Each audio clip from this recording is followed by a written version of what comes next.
got to see the Ministry of Ungentlemanly Warfare. Let's talk about it right now.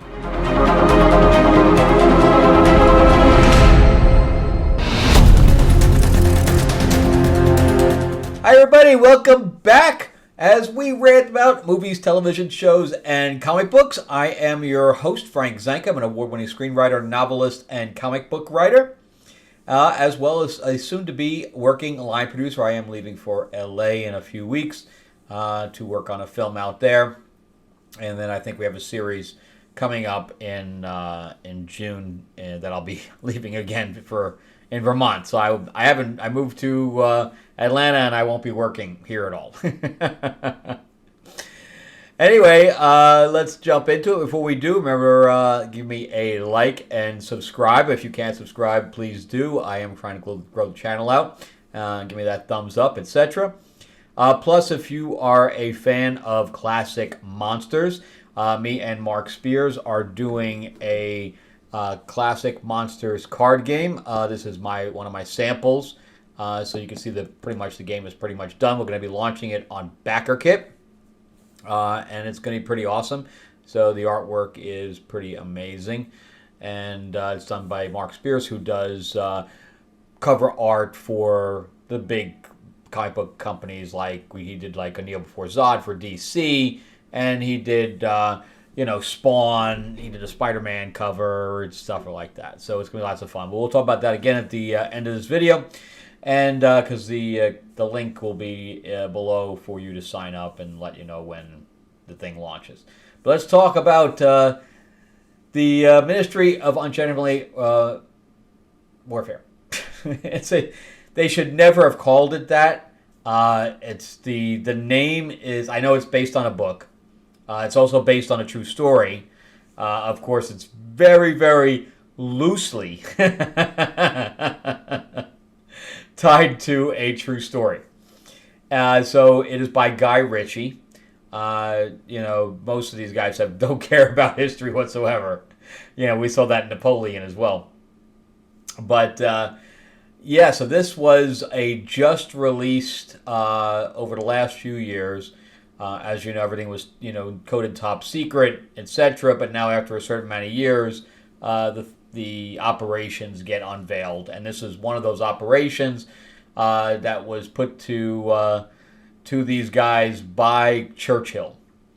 And Churchill, during this time, England was at war with Germany, etc. For World War II, and but the United States had not yet entered the war.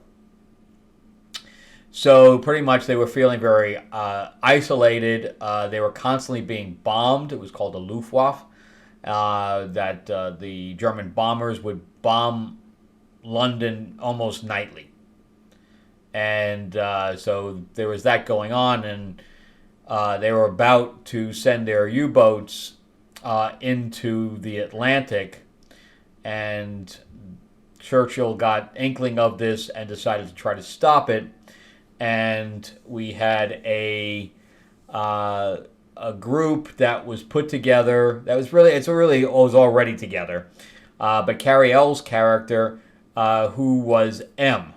Okay, and the reason I say it that way is because Ian Fleming is in this film. And Ian Fleming, if you're a fan of James Bond, is the creator of James Bond in real life. And he actually worked for the military, and then after he left the military, he created the Bond franchise in books. It didn't become a. It was more like pulpy type of stuff, and it didn't become a movie till many years later. So we can thank him for the creation of James Bond, and supposedly the guy that Henry Cavill is playing is the guy that James Bond is based on. So pretty interesting stuff. So I've seen Operation Mincemeat now, which was another operation that the British ran against the Nazis, and now this one. That one was a film I actually saw in England. It came here, but it was actually in theaters in England. And this one has a very odd cast, I would say. It's a very odd cast. And, how much detail was actually in this book, etc., I don't know. It's obviously the action is very cartoonish, but I love World War II films even on a cartoonish level. I was not disappointed with this film. As you know, I also wrote my own World War II story. That was a biography of a woman that was part of the Jewish resistance and had to escape. Basically, that's what it's called, escape from Berlin, and that is also a true story. So anything that has to do with this, I really kind of gravitate towards. And I like all the strategic planning and stuff like that. And this is actually written pretty well, with the fact that it keeps giving the main characters, they have a plan, and that plan has to keep changing because there's extra information that they don't have, that they get, that then they have to readjust everything, and it's pretty interesting. So the U-boats are going to start, blockading and everything else in the Atlantic, and if that happens, the war would be over because England wouldn't be able to get supplies, etc. And they discover that this boat called the Duchess was the one that was going to be supplying all the U-boats. It had all the supplies for all the U-boats, and they were going to blow it up. And that's the basic plot, is that they had to go and blow up the ship. But one of the guys on their team was also captured by the Nazis, and they have to get him out first. And Henry Cavill's character, his name is Gus March Phillips. This is probably the best performance I have seen Henry Cavill too, because normally he is a block of wood. You could say what you want about his portrayal of Superman, etc., but normally he has no personality whatsoever. He's just a block of wood. And I know, like in The Witcher, that's how he's supposed to be and stuff like that. But in here, he actually exudes a personality that's very likable. And he was a standout, which he barely ever is. Normally, his supporting cast overshines him. But not in this one, I gotta say. Each of these characters has their own personality. That's why I'd say it's written pretty well, because each one of them has their own voice, and then the actors all brought their own personality to that, to the point where the characters were very distinguishable. And in fact, we were just talking about Abigail, where Abigail has the same thing, where each of the characters is memorable in their own right, and I think this one has that as well. So the two teams have been split. So you had Henry Cavill's character, Alan Ritchson's character, who he basically still plays he plays a Swedish person in this one, so he's the guy from Reacher, and that's now his claim to fame. Nobody even knew his name before Reacher. He's been in a bunch of stuff, but nobody recognized him from anything. He was even in Titans, and without Reacher, he would still be unknown. Even though he has a very lengthy amount of IMDb, amount of credits from IMDb, etc. So again, we have Henry Golding, who I don't know how this really matches things, because of course he's half Asian, and I'm sure that the character itself, wasn't really half Asian. So they're kind of throwing in the diversity thing in here, but whatever. I don't think it hurt it at all. Like Isa Gonzalez's character, she did an excellent job in here. Her character was a great character. She was a soldier / actress. So she goes with Heron, who's played by I can't even say his name. Babs Alisukakoan. I can't say his name. Anyway, he's from Star Trek Discovery. No, not Discovery. He's from Star Trek New Frontier or whatever. He plays the Doctor. So he was far better in here than he was in Star Trek. I didn't really like him in Star Trek, to tell you the truth. And but Isaac Gonzalez's character is very interesting. And then she gets in a bit of trouble later on, and you wonder if she makes it or not. And it kind of has you're on your edge of your seat because I didn't really know much about the true story. So I didn't know what happened to these characters, if they all lived or not. So it's pretty interesting because at the end they do give you the text and they compare the characters that they're playing to the actors, which I love when they do that. Say, here's the real life, here's what happened to these people in real life, etc. So I really like that, and I appreciate that at the end of a film, especially one that's based on a true story. Again, the action is over the top, but I loved it. I loved how it was. It was very fast paced. The action, I think, was well done, and the characters took pleasure in killing Nazis. At one point, Henry Cavill says to Alan Richards' character, he says that so there's like 60 guys, and there's like 5 of them. And they're like, well, that's 12 of us, 12 apiece. and Lawson, don't be greedy. And then Lawson says, Alan Richards' character goes, my killing days are over. I'm just here as a peaceful observer.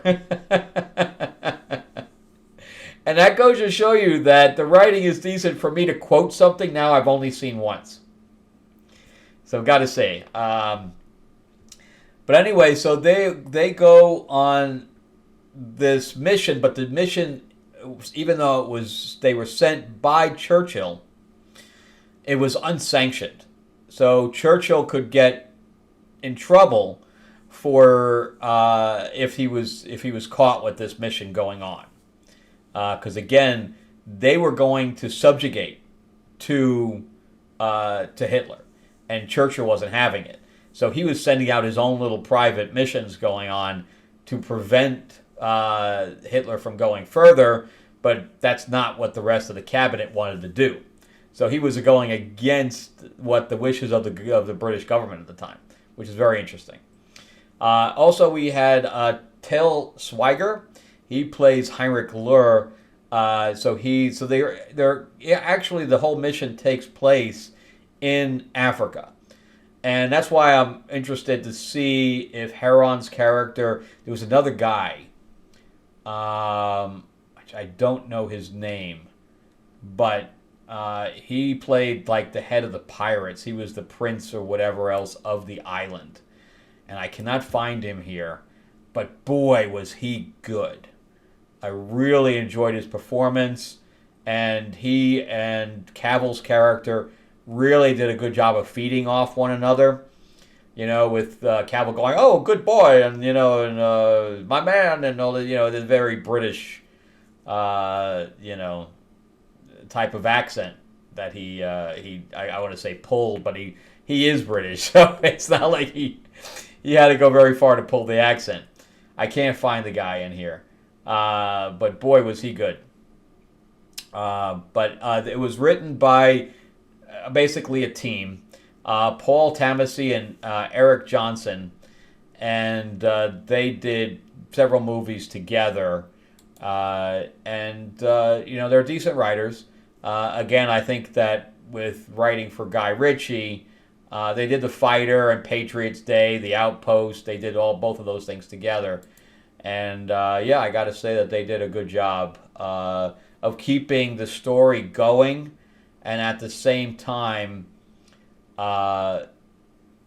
keeping us wondering what was going to happen to these characters, by the end. Because again, I had no idea who was going to live and who was going to die, and that kind of thing. So it did keep me wondering, and I wouldn't go and look at history until you saw the movie.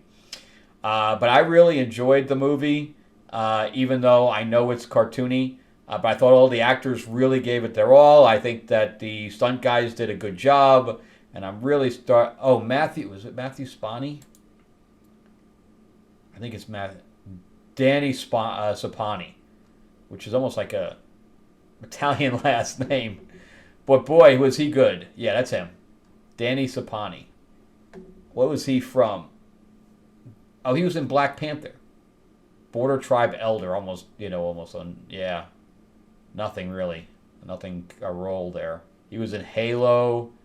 I got to watch for this guy because this guy was pretty good.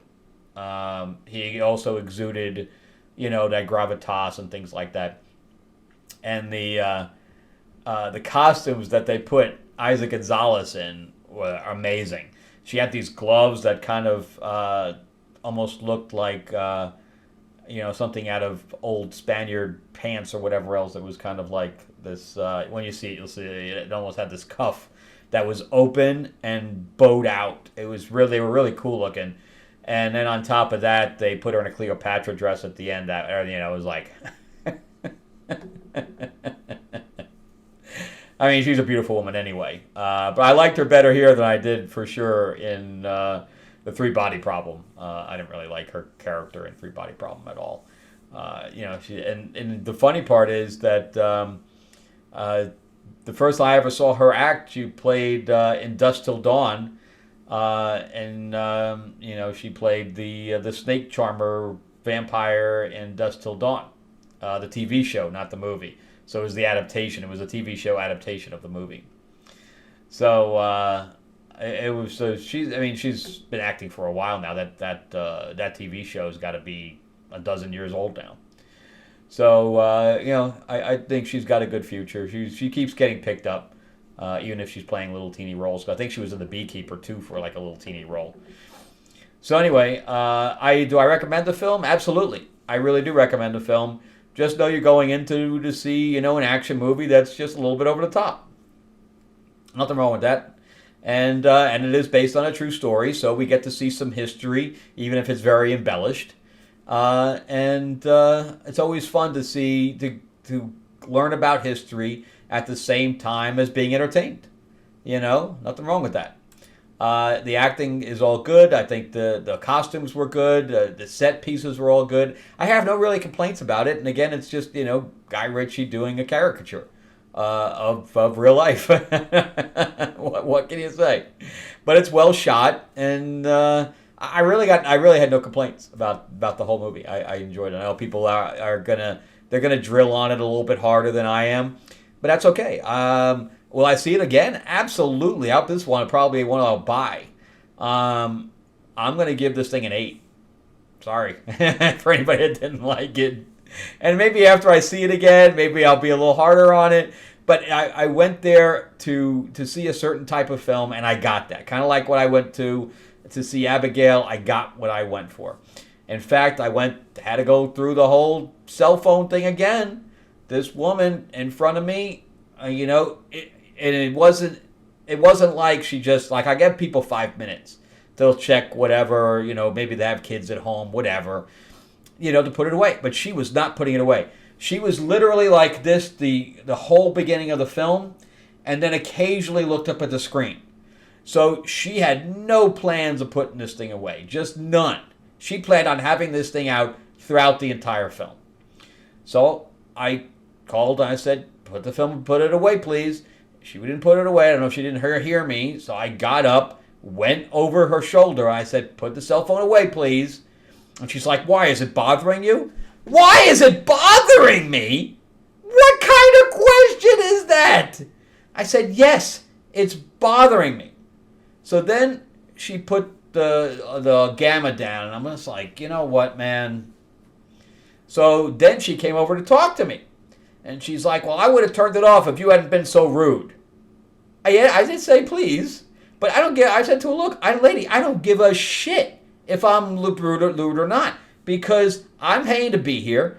It tells you in the beginning of the film to turn your damn cell phone off. You're the one not listening into it, so I'm going to be as rude as I damn want. She's like, well, I'll be rude to you too. I said, fine, let's go out to security and see who gets thrown out. And so she left, I think went to get security. She came back in and talked to whoever the person we were with, and then they left. So they didn't come back. So I was all happy about that. But the problem is, too, and then I went out to talk to security. The guy's name was Jamel. And apparently she goes, like, she's at the theater daily. I'm like, why? Why would she not watch the movie anyway? But she's like, yeah, I didn't even come in there and bother with her. She came in to get me to get you, and I didn't even go in. That's probably why she left, is because he didn't side with her. But the movie is doing okay on Rotten Tomatoes. I think everybody's liking it on Rotten Tomatoes, but it's not making any money. And I don't know if it's just where people are out of it. It had no marketing. That's the problem. It had no friggin' marketing. And nobody, again, I wouldn't have known about the film if I hadn't seen a poster. I mean, there was literally nobody talked about this thing. There was a few, things online, reviews that I did watch, and that's why everybody had the same opinion that it was just it was good, but it was a little bit cartoonish. But again, I'm good with that. And but aside from that, I didn't even see anything on internet. I didn't see any trailers for this thing, so I don't think anybody knows it's out. And aside from film critics and people that go to the theater all the time, and it's going to be unfortunate that another Henry Cavill film is going to do poorly. Like the other one. Argyle, that one deserved to do poorly. That was a bad film. But this is not, and it's going to do bad. I'm kind of upset about that. But yeah, let's see how it does. But I think that it was a pretty hefty price tag. I think it was below $100 million, but not that far below, which means it needs to make like $250 million. I don't think it's going to do that, unfortunately. All right, so let's see how it does. I guess we'll just keep up to date on it, and if you can, go support it. Go support it because it deserves it. If you like war movies that aren't extremely, there's no gore or anything like that. It's not Private Ryan or anything to that effect.